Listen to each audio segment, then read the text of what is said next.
O Senhor é meu pastor, nada me faltará. Caminhar me faz por verdes pastos. Guia-me mansamente a águas tranquilas, refrigera minha alma. Guia-me pelas veredas da justiça por amor ao teu nome.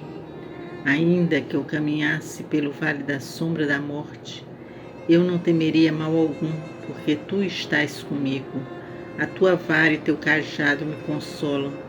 Preparas uma mesa perante mim, na presença dos meus inimigos. Unge a minha cabeça com óleo e meu cálice transborda. Certamente que a bondade e a misericórdia me seguirão todos os dias de minha vida, e eu habitarei a casa do Senhor por longos dias. O Senhor é meu pastor, nada me faltará. Prece especial a Maria Santíssima. Salve, Rainha, Mãe de Misericórdia. O vosso manto se estenda até nós, pobres pecadores que neste mundo lutamos contra as nossas fraquezas e com as consequências de nossas faltas. Nós vos rogamos, ó Mãe cheia de graças, que neste vale de lágrimas sejamos sempre assistidos por vós, alma benfazeja, que vos apiedais de todos os sofredores. Compadecei-vos de nós, que neste mundo atravessamos os caminhos escuros da nossa provação, pois que se lançardes sobre nós o vosso olhar cheio de misericórdia, podeis, ó Mãe querida, tudo suavizar e tudo conseguir em vosso favor, intercedendo junto ao vosso Santíssimo Filho Jesus. Confiamos no vosso coração boníssimo de Mãe Imaculada e esperamos com toda firmeza na vossa proteção e amparo. Ó Mãe adorada, atendei a nossa súplica e tudo se tornará fácil e favorável para nós. Que assim seja. Pai nosso que estais no céu, santificado seja o vosso nome. Venha a nós o vosso reino. Seja feita a vossa vontade, assim na terra como no céu. O pão nosso de cada dia nos dai hoje. Perdoai as nossas ofensas, assim como nós perdoamos a quem nos tem ofendido. Não nos deixeis cair em tentação, mas livrai-nos do mal. Ave Maria, cheia de graça, o Senhor é convosco. Bendita sois vós entre as mulheres, bendito é o fruto do vosso ventre, Jesus. Santa Maria, Mãe de Jesus, rogai a Deus por nós, pecadores, agora e na hora da nossa morte. Que assim seja.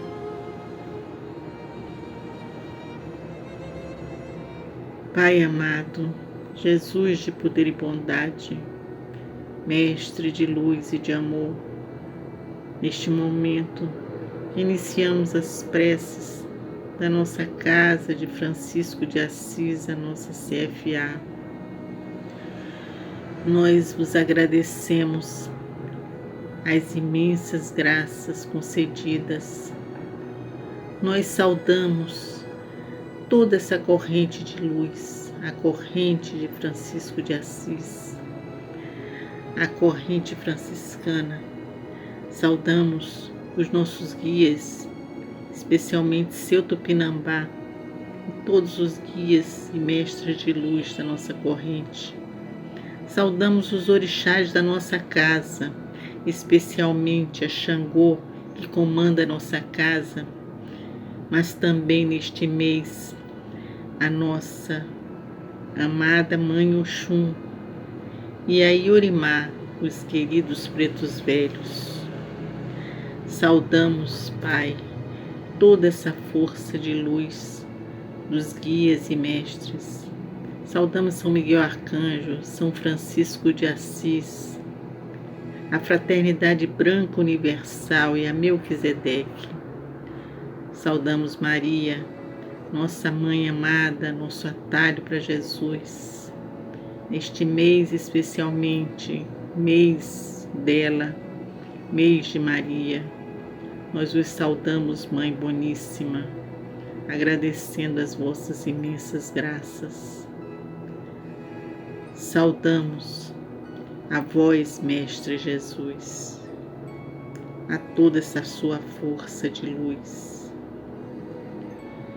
É o Divino Espírito de amor, Divino Espírito Santo, com a sua força, com a sua luz, com o seu amor, que irradie sobre nós paz, luz, compreensão.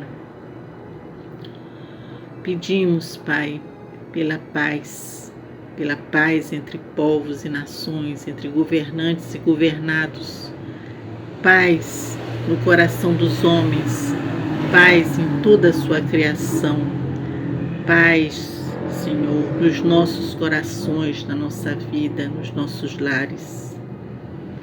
Rogamos, Pai, por toda essa população que está nas ruas sofrendo as consequências dessa pandemia, por todos aqueles que estão desempregados, passando por necessidades, por todos que estão sofrendo nos hospitais, nos leitos hospitalares com a doença, pelos seus familiares.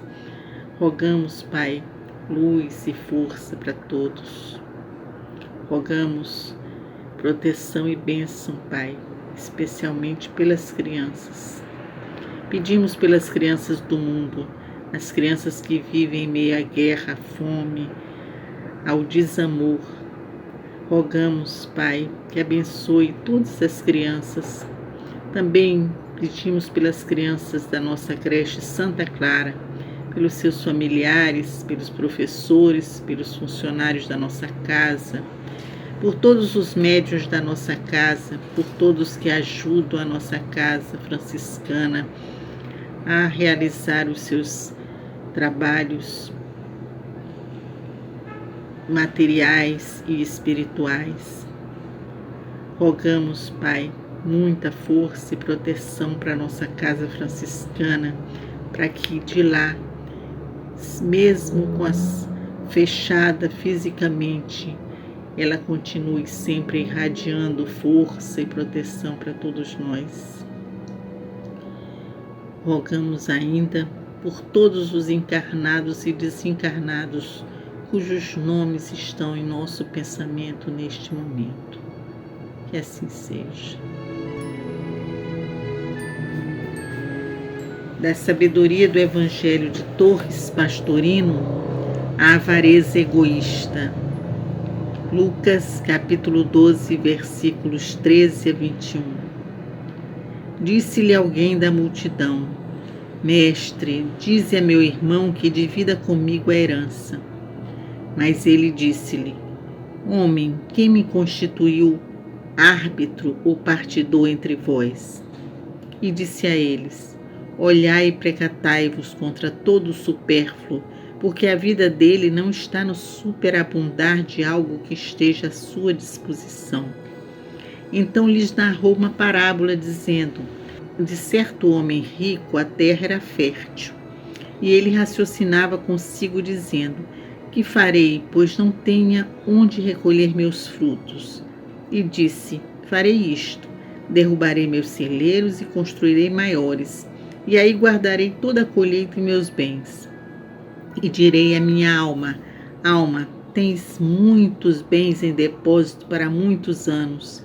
Repousa, come, bebe, alegra-te. Mas Deus disse-lhe: Insensato, esta noite te pedirão de volta tua alma, e as coisas que preparaste para quem serão? Assim é o que entesoura para si, não enriquecendo para com Deus.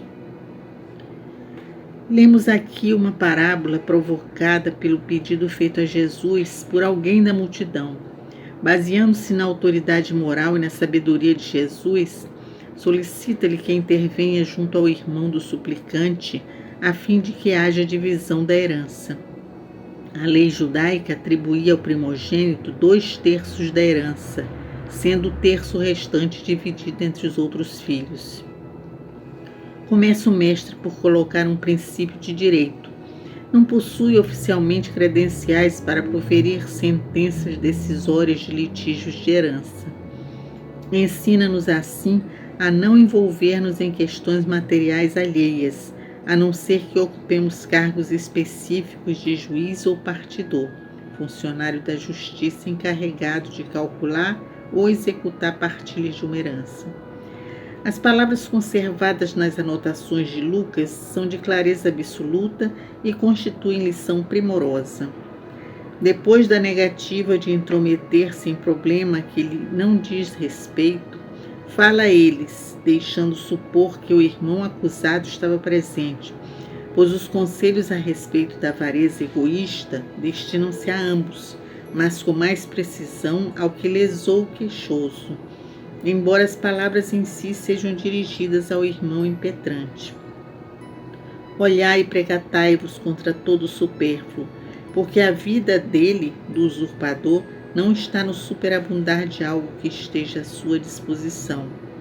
Em outras palavras, não é o fato de possuir muito que o fará viver mais.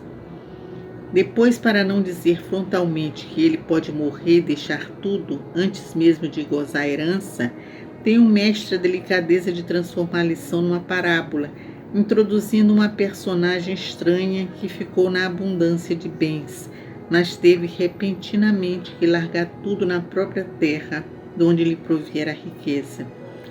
A conclusão é a aplicação prática do não ajunteis para vós tesouros na terra, onde a traça e a ferrugem consomem, e onde os ladrões penetram e roubam, mas ajuntai para vós tesouros no céu, onde não há traça nem ferrugem.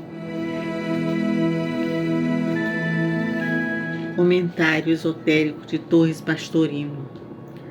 A lição que aprendemos está exposta com clareza meridiana e serve para todos os planos. Qualquer apego às coisas materiais com uso exclusivo da própria pessoa não consegue trazer vantagens ao plano do espírito. E isso não apenas no nível mais elevado do espírito, mas nem sequer ao mais baixo do duplo etérico.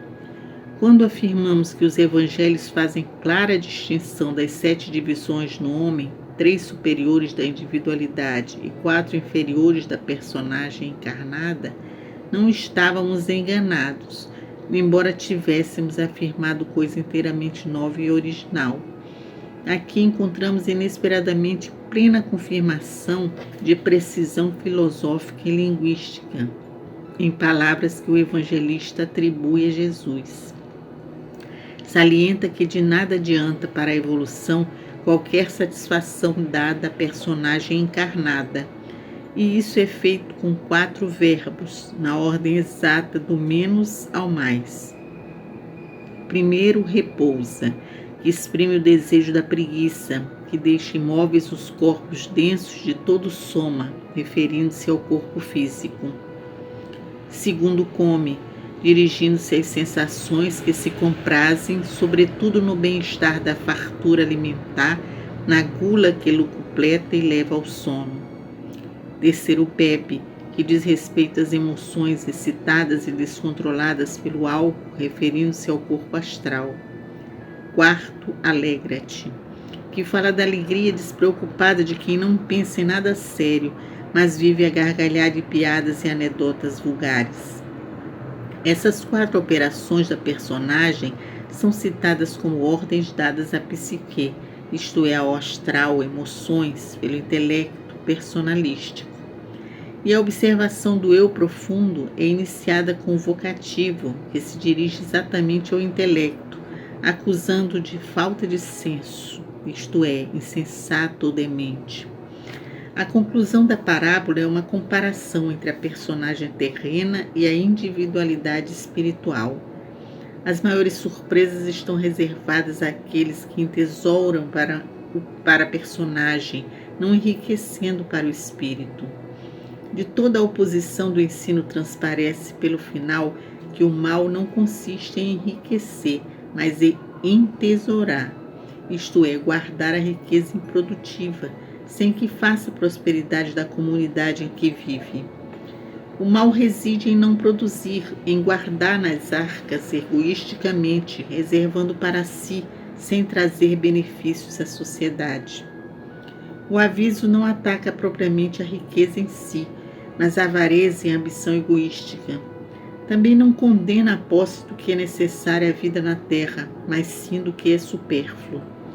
A criatura pode e deve, se tem capacidade, fazer multiplicar sua fortuna, desde que dela faça partícipe uma parte da humanidade, com indústria, comércio, agricultura, arquitetura, etc., produzindo bens e dando sustento ao maior número de famílias, através de salários condignos de seus empregados ou operários. O mal é entesourar as riquezas em museus e fechar as bibliotecas à consulta pública, mas jamais construir uma fábrica que beneficie a população. Assim como na parte intelectual, é saber egoisticamente, sem ensinar e publicar o que se sabe.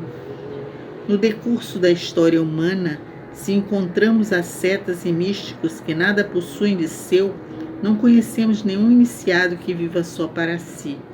De modo geral, sabem agir de modo a progredir para ajudar sempre seus semelhantes, de maneira que mais se adapte ao tipo do seu raio.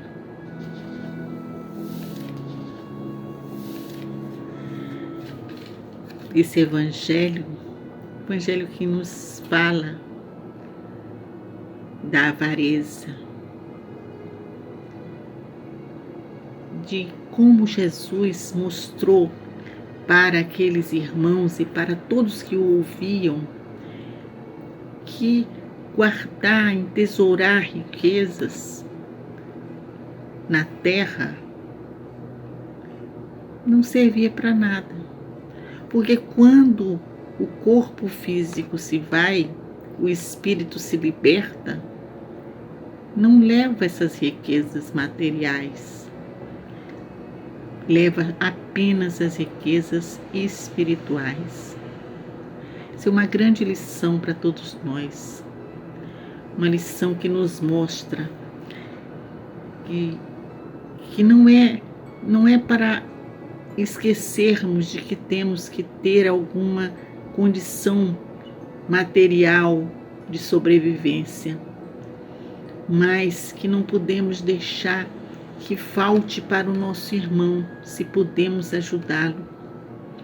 Que tudo que sobra, não só o que sobra, mas aquilo que podemos repartir com ele, com o irmão, é um benefício que fazemos a nós próprios, ao nosso espírito e ao nosso irmão.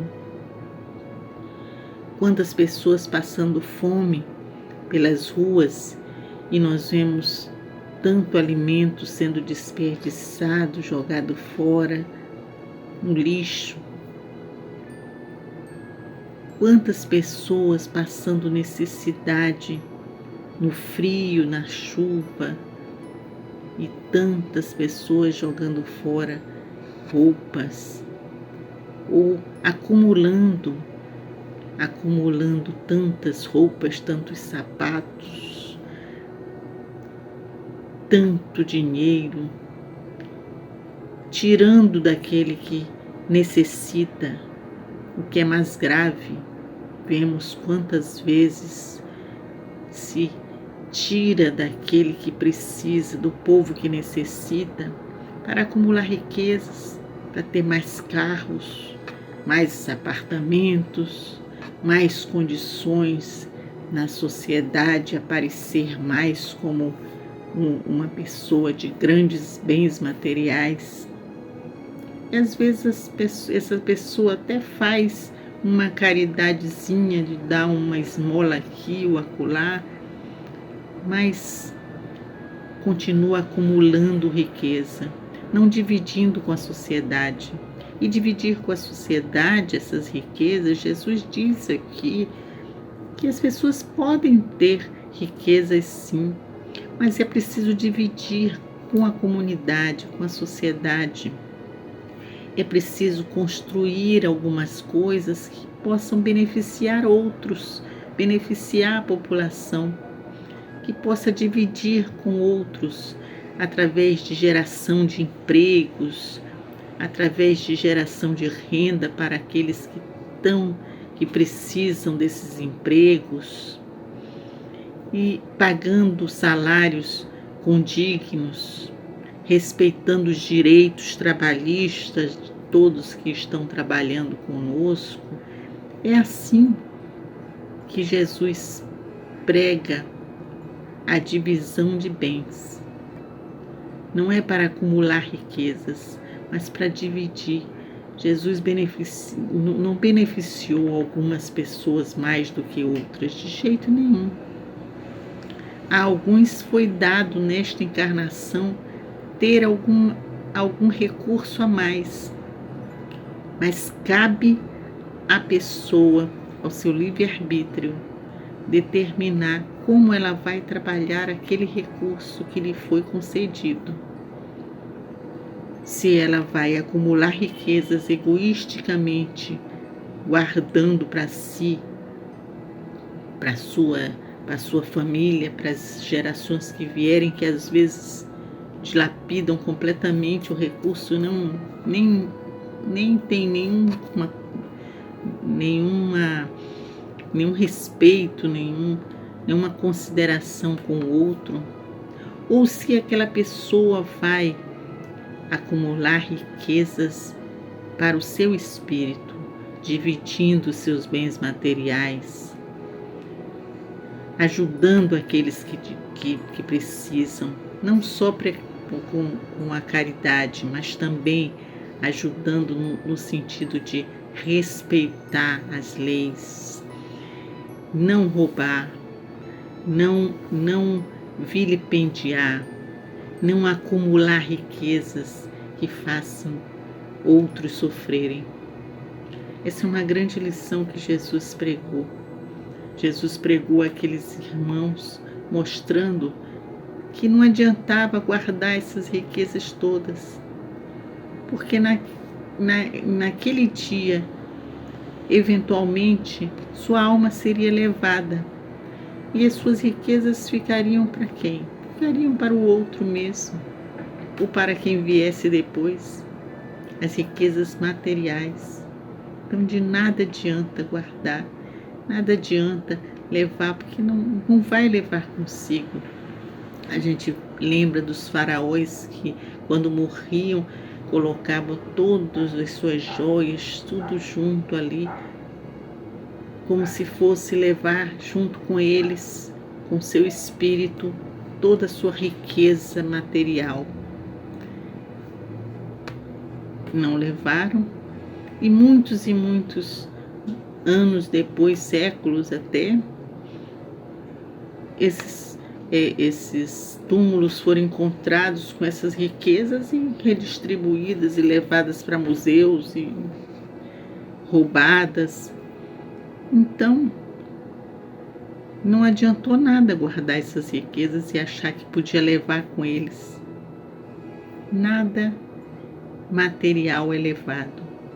O que leva, os homens levam, nós levamos para o plano espiritual, é o que nós construímos pregando o amor, é o que nós construímos pregando o Evangelho, vivendo esse Evangelho de Cristo, pregando o amor, a tolerância, o respeito pelo outro, dividindo com o nosso irmão aquilo que temos, ajudando os nossos irmãos e caminhando juntos na construção de um mundo justo, de um mundo com mais empatia, mais amor. Que fique essa lição para nós, a lição de respeito mútuo, de respeito que devemos ter para com o nosso irmão, e principalmente de desconsiderar que avareza e egoísmo são fontes de riqueza interior, de riqueza espiritual. Não são. Caminhemos juntos nesse caminho de luz que o Pai nos abre, mostrando como devemos fazer para que o nosso caminho seja cada vez mais limpo, mais harmônico, de mais iluminação. nos colocando neste momento, irradiando luz e paz. Nós pedimos, Pai, que a sua luz irradie para todos nós. Que essa luz que o Divino Espírito Santo irradiou chegue ao nosso coração, ao coração de todos os homens, trazendo paz, trazendo unidade entre todos, principalmente irradiando amor, sabedoria e compreensão. Senhor, faz de nós o instrumento da sua paz. Onde houver ódios, faz com que eu leve o amor. Onde houver ofensas, que eu leve o perdão. Onde houver discórdias, que eu leve a união. Onde houver dúvidas, que eu leve a fé. Onde houver erros, que eu leve a verdade. Onde houver desespero, que eu leve a esperança. Onde houver tristezas, que eu leve alegrias. Onde houver trevas, que eu leve a luz. Ó Mestre, faz com que eu procure mais consolar que ser consolado, compreender que ser compreendido, amar que ser amado, pois é dando que se recebe, é perdoando que se é perdoado e é morrendo que se nasce para a vida eterna. Obrigada, Senhor, que a sua luz brilhe sempre em nossa vida, nos abençoando, nos guiando, nos protegendo. Que assim seja.